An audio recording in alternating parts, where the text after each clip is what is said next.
And with that, I would like to start with Yaron. And let's start with the basics, I believe. So what is philosophy and why should anyone care about it for their lives?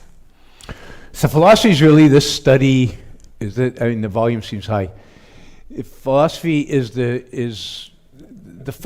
study of the fundamental aspects of life. It studies questions like, what is reality?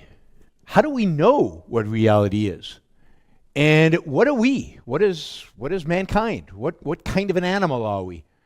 And what is our purpose in life? What should be our purpose in life? So it's descriptive in its metaphysics and epistemology about what is out there, how we know. And then it's prescriptive in a sense of, what kind of life should you lead? What kind of values and what kind of virtues should you engage in? And of course, that leads to kind of political philosophy, which then tells us, what kind of political systems are good, what kind of political systems are bad, what's good, what's evil in terms of politics, not just in terms of human behavior. And it even addresses kind of the human need for aesthetics, for art, and there's a whole field in philosophy that deals with aesthetics, which we probably won't talk about today. And it's important because at the end of the day, it shapes everything. Even people who've never read philosophy and don't know anything about philosophy and would deny they've been exposed to any philosophy are guided by a philosophy implicitly. They absorb it from their parents, from their teachers, from their professors. If you ask them, what is reality? They have an answer. They might have never thought about it. They've just absorbed it. If you ask them, how do you know? They've got an answer. Again, they might not have thought about it, but they've got an answer because they've absorbed it from the culture around them. And certainly we know everybody out there has opinions about politics.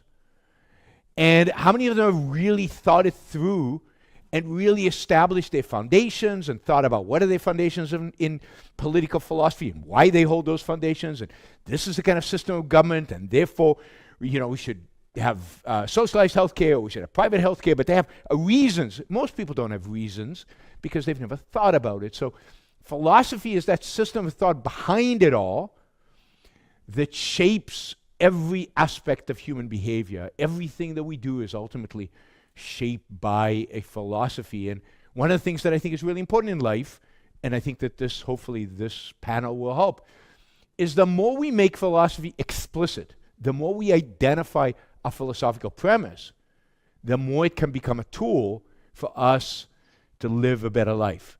The more we know about ourselves, we know about why we do and why we think what we think, and the more we can then shape our lives to be consistent with the fundamental ideas that we have. The more it's a mishmash and just in the background, the more we're being pulled by forces that we are not in control of. Before moving on to Tim, I would like to just make a little follow-up question. Based on what you just told us, would you say that philosophy can work like as a practical guide to our lives and moving through the world?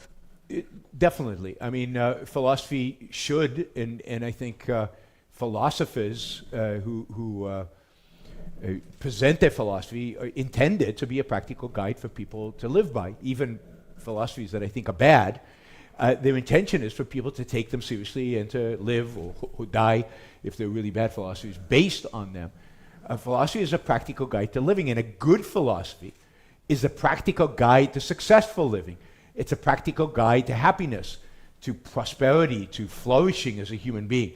That's the purpose of philosophy, to teach us, look, living is hard.